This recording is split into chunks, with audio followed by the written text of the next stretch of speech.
Buenas noches, estimados estudiantes. Vamos a dar inicio a la clase de Finanzas 1, correspondiente al 23 de noviembre del 2020. Sí, el tema que estamos viendo es el presupuesto de capital, ¿sí? Para lo cual estábamos nosotros elaborando bueno, hemos elaborado anteriormente un ejercicio, ¿no? Ahora, lo que quiero explicarles un poquito con lo que ocurre con el presupuesto de capital es cómo se elabora este presupuesto y qué características se toma en cuenta, ¿ya? Entonces, vamos a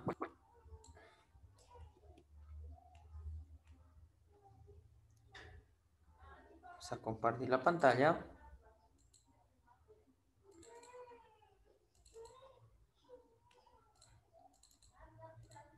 Entonces, estamos hablando del presupuesto de capital.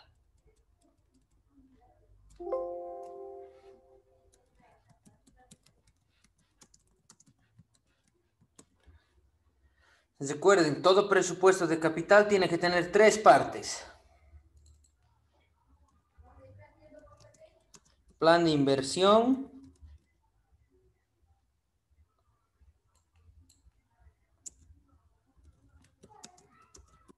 plan de financiamiento y plan de operación, ¿no? En este caso nosotros hemos resuelto un poquito el examen y les he mostrado cuál era el plan de operación o cómo se elaboraba, ¿ya? En el plan de operación lo que más nos importa, lo demás ya lo conocemos, en el plan de operación lo que más nos importa es, por un lado, conocer la demanda, por otro lado, conocer la producción, cuánto vamos a producir, qué costos va a tener, ¿sí? Hay que conocer, hay que calcular la capacidad de planta,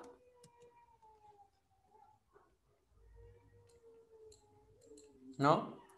Y en función a eso, en función a la producción, a la demanda, hay que elaborar el estado de resultados. Obviamente, las operaciones que nosotros tenemos van a depender un poquito, ¿sí? Van a depender de las estrategias, ¿sí? O sea que va a haber una interdependencia ahí directamente. Las estrategias casi siempre se definen por las siguientes variables. Creo que lo más estratégico que podemos tener es el marketing, ¿no? Y en el marketing se manejan unos términos que son las 4 P's del marketing o las 7 P's del marketing. ¿Cuáles son las 4 P's o las 7 P's? Vamos a ir repasando un poquito. Producto, precio, plaza, promoción. ¿Sí? Para esto yo recomiendo esto para un producto, ¿sí? Cuando tenemos un servicio estaríamos hablando de producto, producto,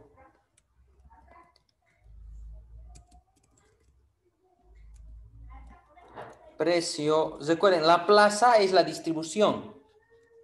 Plaza, promoción, procesos internos o procesos, posteriormente presencia física y finalmente el personal. ¿Por qué? Porque los servicios se consumen inmediatamente en presencia del cliente.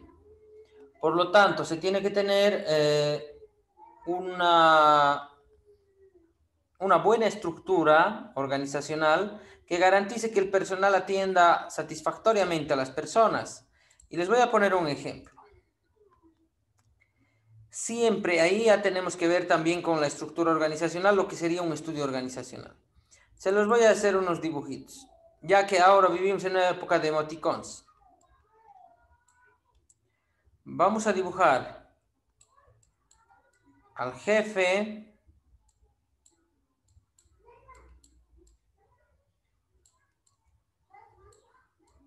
al empleado y al cliente. Básicamente lo que voy a hacer es dibujar las caritas, ¿no? Ahí vamos a tener la carita del jefe, la carita del empleado y la carita del cliente. Y como quiero mostrarles esto que es adicional, ¿no? No tanto que ver con las finanzas, pero sí mucho que ver con la administración. Entonces siempre vamos a tener esta relación. El jefe va a tratar con el empleado y el empleado va a tratar con el cliente. Si el jefe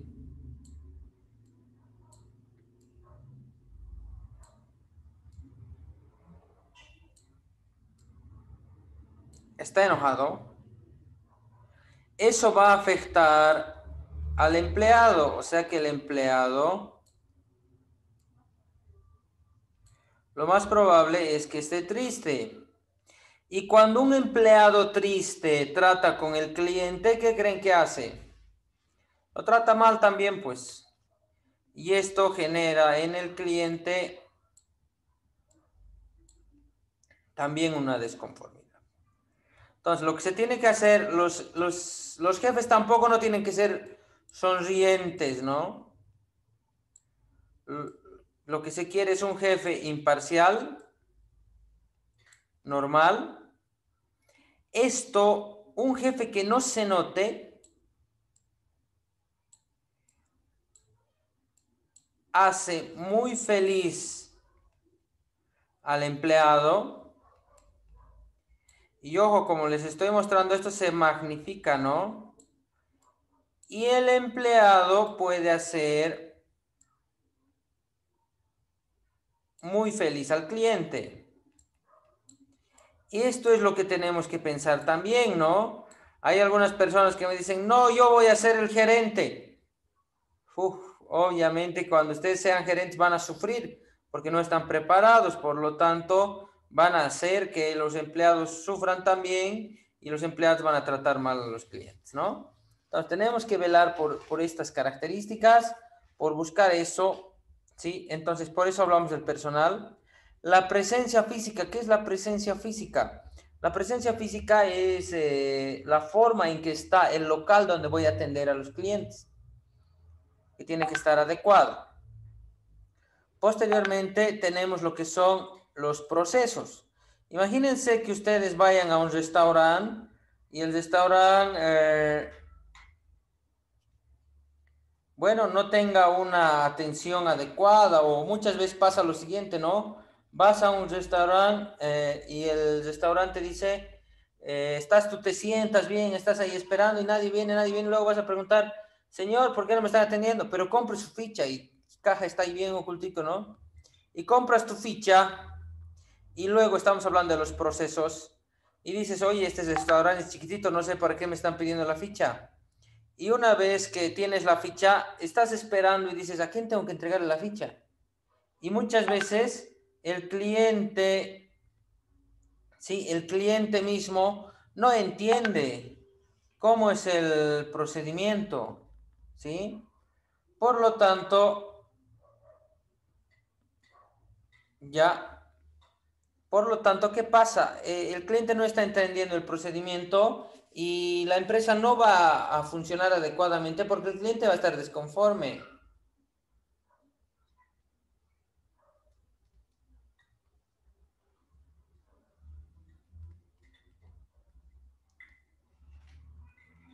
Entonces, esos son Esos son los procesos internos. La promoción, ¿por qué la promoción la estoy tomando en cuenta y por qué hay que tomar en cuenta la promoción? Porque la promoción es un gasto, ¿sí? La promoción es un gasto. Es un gasto para la empresa y es un gasto que luego tiene que recuperarse, ¿no? Pero en sí hay que presupuestarlo, hay que saber cuánto. Y hay que, por más dinero que tengamos, no podemos ser dueños de la publicidad a todo nivel, porque cuando exageramos en la publicidad, el cliente se cansa y ya no compra, ¿sí? O sea que tampoco no hay que exagerar con la publicidad y seguir publicidad, publicidad, le metes full publicidad. El cliente también se satura y dice, uy, tanta promoción, estoy cansado de esa empresa, ¿no? Y nos cansamos. Entonces hay que tener un límite adecuado, hay que tener un buen presupuesto y tiene que estar bien dirigido. Siempre yo les digo a las personas, cuando yo esté encargado de publicidad, les digo esto a los empleados. Si tú tienes un panfleto, un folleto, un flyer, un volante, y ese volante se lo entregas a una persona que nada que ver, esa persona va a agarrar y lo va a botar. ¿Cuánto cuesta un volante? Cuesta 10 centavos. Pero tantos volantes que se entregan es como botar 10 centavos, botar y botar y botar 10 centavos, que al final termina haciéndose mucha plata. Hay que ver bien la promoción más efectiva, ¿sí? Luego, la distribución, hay que ver que no nos saboteen los distribuidores y que hagan que la empresa crezca. Y luego el precio y el producto. Ahora sí. Para iniciar, yo siempre recomiendo comenzar a plantear productos masivos, es decir, productos con poca diferenciación y plantear estrategias para ese tipo de productos. Eso les recomiendo a los estudiantes como ejercicio, porque después quieren poner productos que tienen alguna diferenciación y no saben si la diferenciación es total o cuánto efecto tiene esa diferenciación. Entonces, hay que trabajar con un producto estándar más o menos y ver ahí cómo podemos operar. Ya, con todo esto, vamos a comenzar y vamos a establecer, bueno, les voy a mostrar el dibujito que trabajamos siempre, uno que trabajamos en Excel, ¿recuerdan? Lo voy a volver a utilizar para que hagamos un cálculo. Vamos a calcular la capacidad de planta.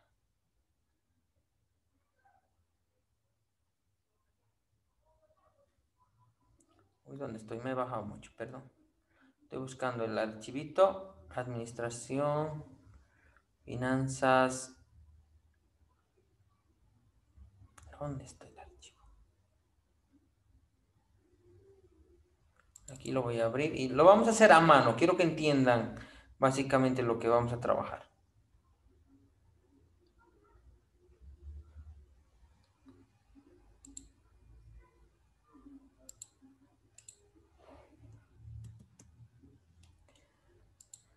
Entonces, tal vez ustedes recuerden esto.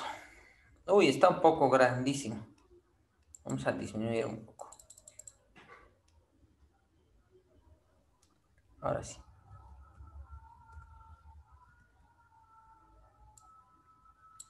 Está muy grande para que yo lo pueda trabajar y para que se vea en la pantalla. Ahora sí. ¿Qué es lo que quiero hacer con este mi plano que hemos estado trabajando con ustedes? Lo que quiero hacer es definir la producción o calcular principalmente la capacidad de planta. Vamos a calcular la capacidad de planta. Entonces, esta capacidad de planta tiene que ver con cómo opera el negocio, ¿sí? Entonces, fíjense lo siguiente. Aquí tengo un horno. Este horno tiene 1,5 metros por 2 metros. En 1,5 metros por 2 metros, se los voy a ir ampliando. Mejor ahora que tenemos el Paint, vamos a jugar con el tamaño. Tengo aquí, este es mi horno, este es el horno de la panadería. Este horno de la panadería yo les estoy diciendo que mide 1.5 a este lado y mide 2 metros a este lado. Entonces aquí nosotros vamos a introducir unas bandejas. Obviamente las bandejas serán de 1.20 por 2 metros tal vez. Entonces yo tengo que pensar cuántos panes entran ahí. Y poner 1, 2, 3, 4, 5, no sé. Los que tengan que entrar, ¿no? Voy poniendo mis panes, voy acomodando en mi bandeja. Todos los que vaya a acomodar, ¿no? Todos los panes que vaya a acomodar. Ahora, también tengo que pensar cuántas bandejas tengo. Digamos, una bandeja, 2 bandejas. Pongámosle que tenemos 10 bandejas. Y que aquí en este horno entran 150 panes por bandeja. ¿Ya? Si tenemos 150 panes por bandeja, 150 panes. Uy, está muy mal la resolución de esto. Lo he ampliado mucho, creo. Entonces, tenemos 150 panes por bandeja. Si multiplicamos por las 10 bandejas que he dicho que va a tener o que tiene el horno, tenemos básicamente 1500. 1500 panes podemos hacer en una horneada. Ahora, ¿en cuánto tiempo creen que se hornea el pan?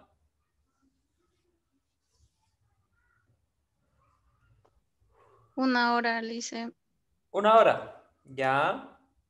Entonces, ¿cuánto tiempo va a trabajar la empresa? 8 horas. Por 8, ¿no?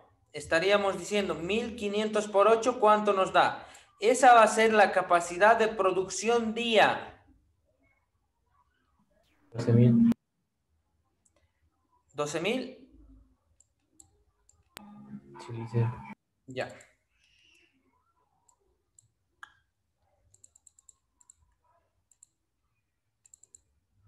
Vamos a tener entonces 12.000. ¿Qué significa? Que mi capacidad de producción diaria son 12.000 panes. La capacidad de producción se mide en unidades. ¿Ya? Luego, tengo que pensar que ya tengo 12.000. Imagínense que tengo aquí las mezcladoras. Aquí están las mezcladoras. Y estas mezcladoras creo que habíamos cotizado con ustedes, si mal no recuerda. Acabamos de decir que estas mezclan 25 kilogramos. ¿No? 25 kilogramos, esos 25 kilogramos de mezclado es por 20 minutos. Entonces, en 1 hora hacemos 3 mezclados. Por lo tanto, en 1 hora voy a poder mezclar 75 kilogramos. ¿Sí? Ahora, fíjense, mi diseño de planta me dice que tengo 3 mezcladoras y amasadoras. Por lo tanto, tengo 75, 75, 75 y 75 kilos por hora. En total estaríamos hablando de 225 kilos por hora. Esos 225 kilos por hora hay que multiplicar 225. Hay que multiplicar por la cantidad de panes que sale de 1 kilo, ¿sí? En este caso, digamos que estoy produciendo panes de Arani, son panes un poco grandes, y entra, de 1 kilo sale 12 panes.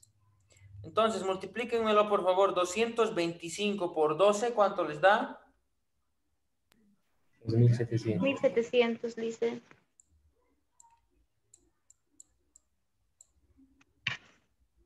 1.700. 2.700, Lice. 2.700. Entonces, nos vamos a quedar con estos procesos. Uno que me dice 2.700 y el otro que me dice 12.000. Pregunta, si el horno puede hacer 12.000 y las amasadoras solo 2.700, ¿cuánto voy a producir al final? por día.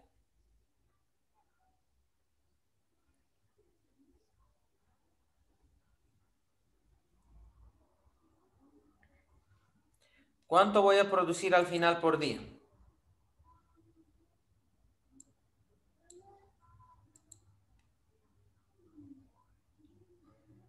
¿Qué dicen? Solo considerando esos dos procesos, solo se hace el amasado y el horneado, digamos.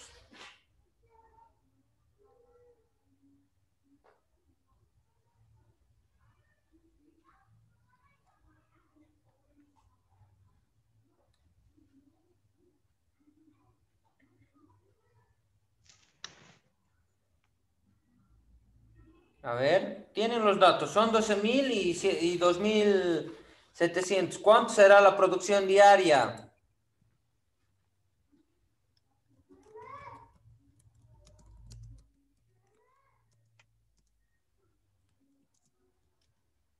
$21,600. 21.600. ¿Qué dicen los demás?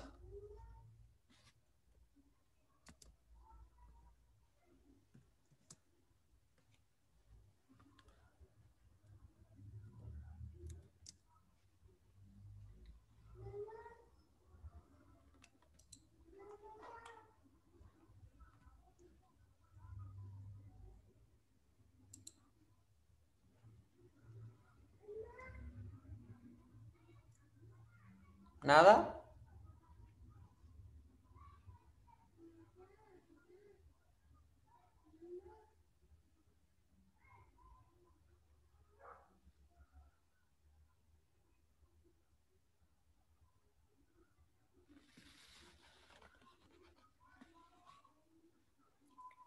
A ver, entre 12.000 y 2.700, ¿qué ha pasado? ¿Cuánto va a ser?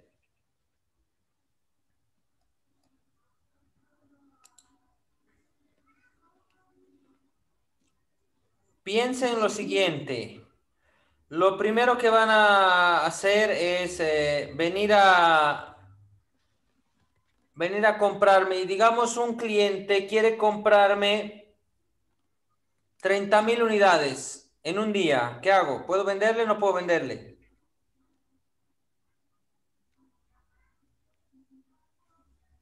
No, ¿Por qué no puedo?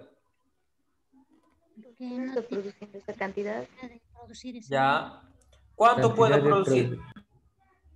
12.000. 12.000 puedo hornear. Pero fíjense, de esta etapa que es el mezclado, del área de mezclado, vamos a llevar 225 kilos. Ah, perdón, aquí me falta multiplicar todavía. Ah, fíjense, ¿por qué hemos hecho 225 kilos por 3? Hemos dicho 75 kilos que se amasa, ¿sí? En una hora, ¿no?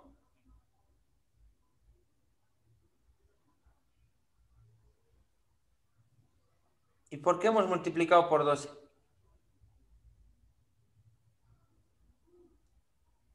Uy, creo que aquí hemos cometido un error. ¿Cuántas horas trabajan mis amasadoras? Que en una hora pueden amasar 225 kilos. Se multiplican por 8. Sí, porque 8 horas van a trabajar, ¿no es cierto? Entonces, 225 por 8 nos va a dar casi 800. 1.700. 1800. Ya, entonces, vamos a anotarlo aquí. 1.800. Ahora, 1.800 panes es lo que puede producir el departamento de mezclado. Estos 1.800 panes mezclados, yo los llevo a estas bandejas de moldeado, ¿no? Y aquí les van a poner los moldes. Pero ¿cuántos panes en un día vamos a hacer? 1.800.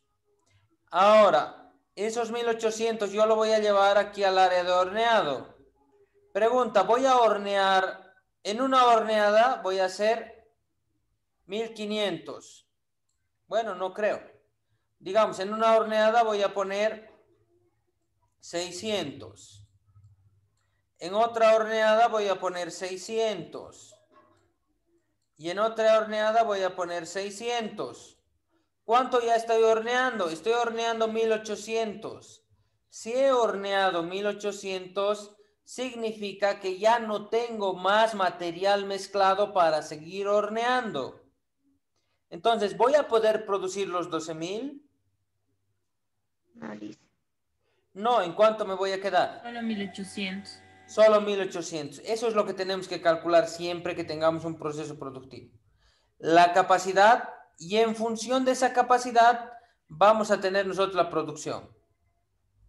A mayor capacidad se puede dar mayor producción, pero también tiene que ver, ahora sí lo pongo en tamaño normal, la demanda, ¿sí?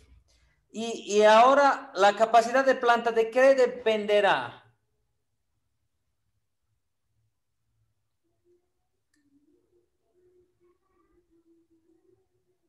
¿De qué depende la capacidad de planta? De la maquinaria. Exactamente, de la maquinaria que yo he comprado. ¿Y la maquinaria de qué depende?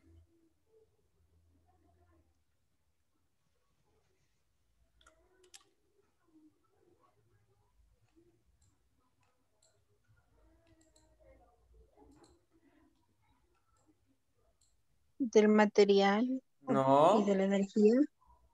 no, la capacidad de planta depende de la maquinaria, ¿no ve? Entonces, la Sí. capacidad de planta depende de la maquinaria. Ahora, pregunta, ¿la maquinaria de qué depende? No digo el funcionamiento de la maquinaria, la cantidad de maquinarias que yo voy a tener, porque mientras más maquinarias tengo, más capacidad de planta, ¿no ve? Sí, fíjense, Sí. si solo fuera el horneado, mi capacidad fuera 12.000. Y si le pongo dos hornos, mi capacidad fuera 24.000. Ahora, ¿de qué depende que yo tenga uno o dos hornos?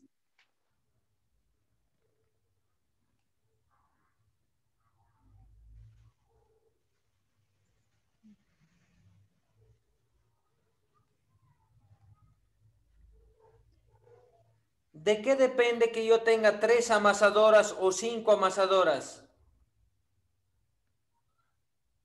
Según a la cantidad que se va produciendo, dice, o No, a no, la demanda no. que tengamos. Ya. Uno de los factores.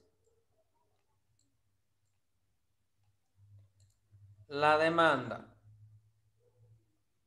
¿Qué más?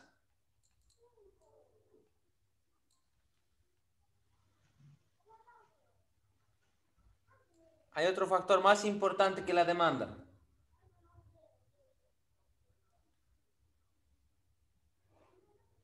Creo que en el chat me lo han puesto.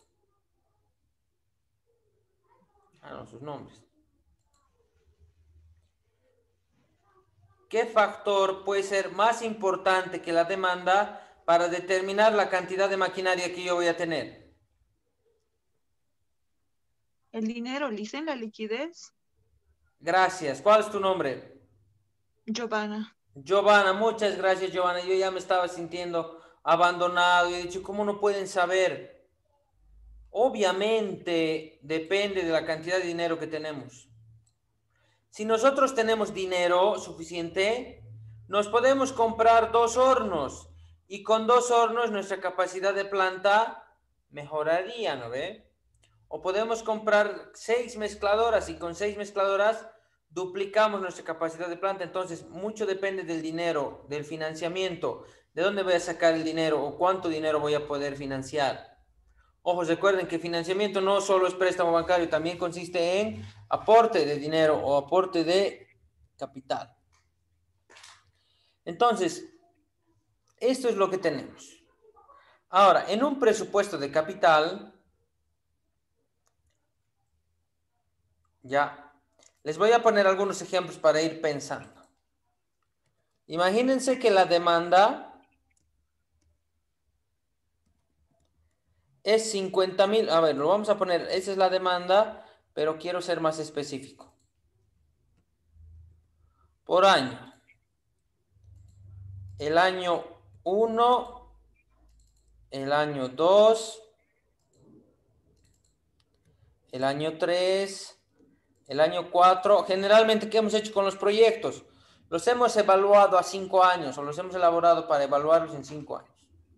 Entonces, mi demanda el año 1, ojo, no la demanda global del mercado, solo la demanda de mi empresa ha sido 20.000. El siguiente este año ha sido 35.000. Luego ha sido 45.000 de demanda. Estoy calculando la demanda anual que tendríamos. Esto es un pronóstico, ¿no?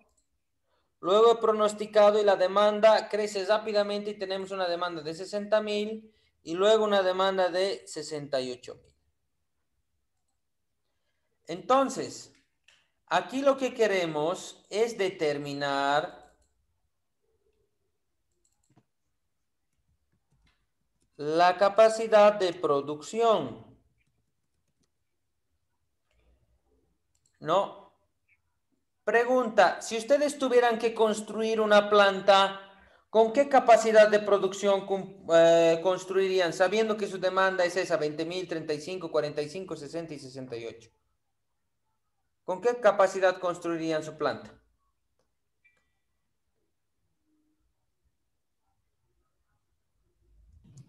100.000 tal vez, hinche.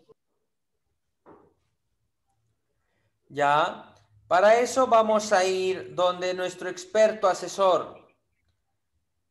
Antes de comprar, porque estamos haciendo el estudio, vas a realizar una cotización. Y en tu cotización vas a ir donde un vendedor, ¿no? Si es para panadería, sería un vendedor de la calle Calama y Junín, creo que por ahí hay. Vas al vendedor y le preguntas una interrogante al vendedor. Oye, ¿tienes tú hornos? ¿De qué capacidad de producción tienes? Y esta persona te va a decir lo siguiente. Tengo de una capacidad de 10.000 unidades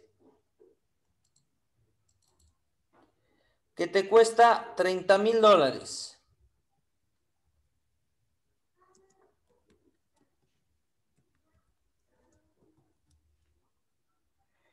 ¿No? Esta sería la capacidad. Y este sería el precio.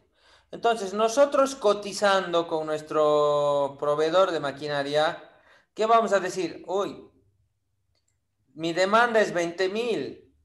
Lo que me está ofreciendo solo es 10.000. Tuviera que comprarme dos, ¿no? De las maquinarias que me está ofreciendo.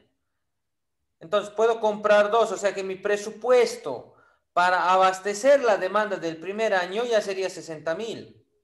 Para el segundo año, para abastecer el segundo año, ya tendría que comprar tres, ¿no? Entonces es un dilema. Luego, le pregunto, oye, ¿y no tienes algo mejor? Y me dice, tengo uno de 18.000 que vale $52.000. Y yo veo que todavía es chiquitito, podría comprar dos, ¿no? Le digo, ¿y qué más tienes para mí? A ver, mostrame. Y me dice, tengo uno de 30.000 de capacidad. Y ese de 30.000 de capacidad vale $105.000.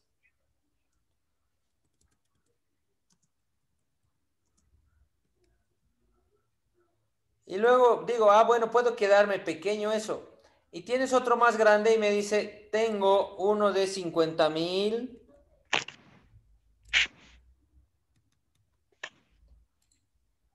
que te vale $200.000. Y luego, de ahí ya vienen las máquinas ultra grandes. Tengo uno de 200.000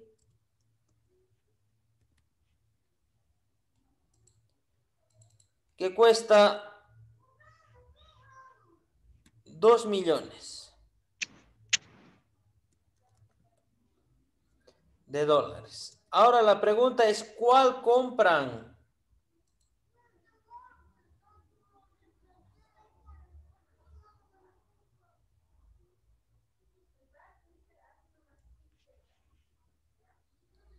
Entonces, ¿de qué depende la capacidad de mi De maquinaria? 30.000. ¿De qué depende? Lo primero que vamos a ver es esto, el monto. Y voy a decir, ¿cuánta plata tengo? Y en función a esa plata que tienen, van a determinar y van a decidir, ¿no? Uy, ¿cuál compro? Por ahí tienen $30.000, dice, compro de 30.000 y me financio con el banco.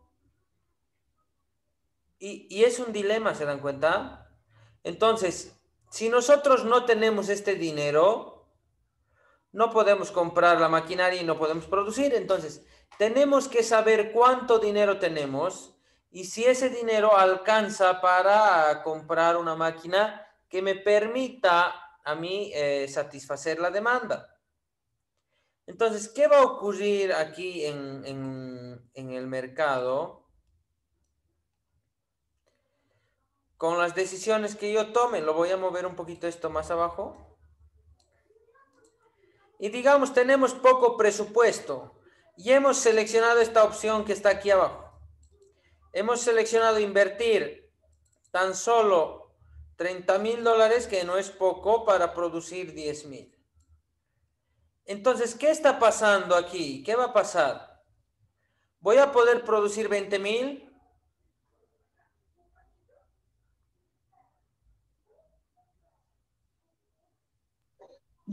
No. No.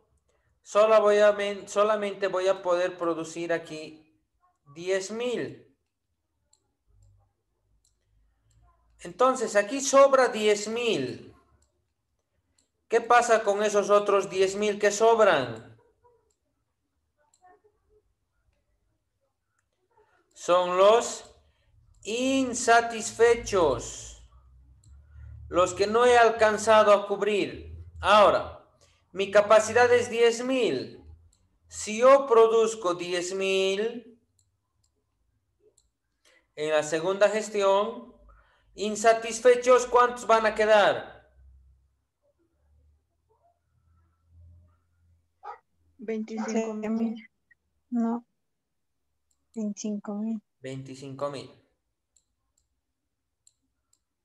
Esto es lo que estoy perdiendo de clientes, ¿se dan cuenta? Y luego, para hacer un análisis más, me vengo al año 4, estoy produciendo 10.000. Lo que estoy dejando escapar, ¿sí? Los insatisfechos van a ser 50.000. Pero a mí me va a ir relativamente bien porque me sobra demanda.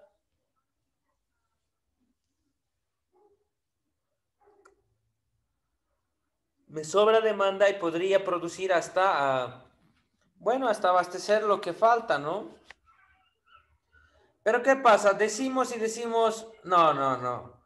Mucho cliente insatisfecho estamos dejando. Como hay demanda, aprovecharemos.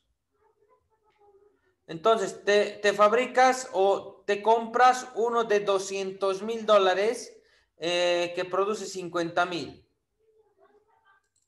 Entonces, lo que quiero hacer es producir, he comprado una máquina de 50.000. La demanda que yo tengo es 20.000. ¿Qué va a pasar aquí?